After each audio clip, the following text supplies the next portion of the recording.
Est-ce que ça voudrait dire qu'il y a une sorte d'effet d'expertise? Mieux on maîtrise une tâche et du coup, plus on est capable d'en faire une autre en parallèle? Il y a effectivement une notion d'expertise dans la capacité à faire du multitâche ou en tout cas à faire illusion de pouvoir faire du multitâche. Et là, on en revient à ce que j'ai dit tout à l'heure sur la mémoire de travail.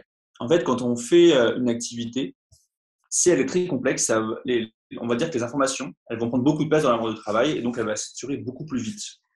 Si on fait une tâche qu'on n'a jamais fait, on va devoir mettre beaucoup plus d'efforts pour comprendre les informations que l'on a à traiter et pour pouvoir générer un comportement. Plus la tâche va être automatisée, moins on va mettre d'efforts pour faire la tâche, moins on va devoir consommer des ressources attentionnelles pour le faire. Et donc, les informations elles vont prendre un peu moins de place dans la mémoire de travail parce qu'on n'aura plus besoin de penser consciemment à faire la chose. Si on reprend l'exemple de la conduite automobile, quand on apprend à conduire, on est obligé de penser consciemment à débrayer pour changer de vitesse. C'est quelque chose qu'on a besoin de conscientiser, de verbaliser pour penser à le faire.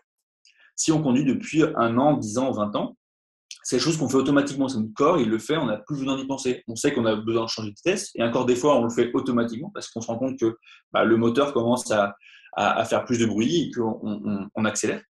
Et donc, c'est une information qui ne sera plus dans la mémoire de travail, et donc qui laissera de la place à d'autres choses.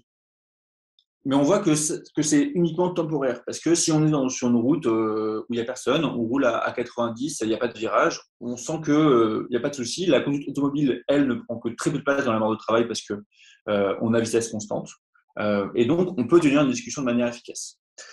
Et pourtant, dans certaines situations, finalement, le nombre d'informations qui va être lié à la conduite automobile va augmenter. Si on est dans des bouchons, si on est en centre-ville, si on doit se garer. Et donc, l'activité, elle, va prendre plus de place dans la mémoire de travail. On va devoir conscientiser plus d'informations. Et donc, il y aura moins de place dans la mémoire de travail.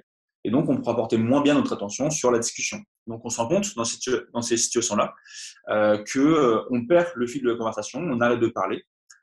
Et si on écoute la radio, par exemple, on a tendance à baisser le volume pour pouvoir se concentrer plus efficacement sur la conduite. Oui, donc c'est un effet d'expertise qui est quand même relatif. Oui, c'est un effet qui est relatif parce que notre cerveau, étant donné qu'il n'est pas réellement capable, l'illusion, elle, des fois, elle est bien, et puis des fois, elle est pas suffisante.